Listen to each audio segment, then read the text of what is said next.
Hi, I am Dr. Julie Brown, trained concussion doctor, board certified chiropractic neurologist. I asked the patient, I said, what videos should I make? What questions do you have? And one of the things that was given to me was quick to anger and getting frustrated. Those kind of fall in a mood category for me. And it is very common after concussion. And if people don't have concussion, it can still come on. But what I think of typically is the frontal lobe.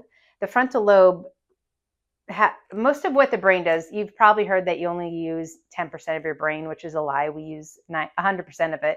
But really, the brain inhibits most of the time. So only about 10% of the actual action comes out.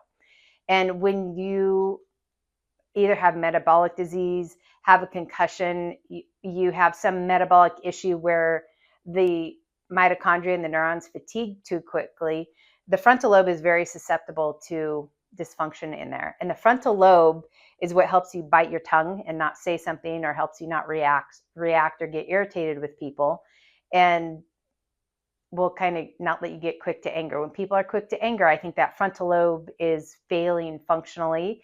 I'll see this a lot. This is one of the first signs of dementia, is quick to anger. And it's irrational anger. You know the person, you're like, what's going on? Or you know yourself and you're like, man, I'm not tolerating things as well. I go metabolic definitely with that. But also from a neurological objective testing, I look at different eye movements because your frontal eye fields are all in that frontal lobe, so we can measure them.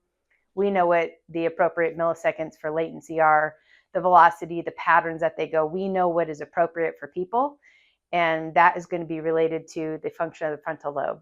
So in short, getting frustrated easy is that frontal lobe fatiguing, metabolic issues.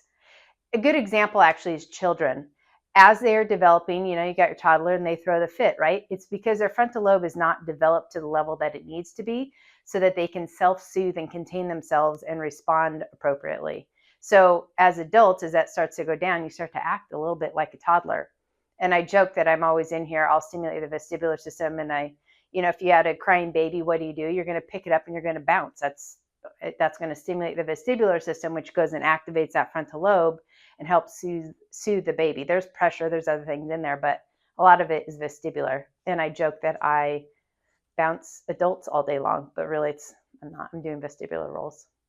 Anywho, if you have any questions, feel free to put them below and I'll try to answer them.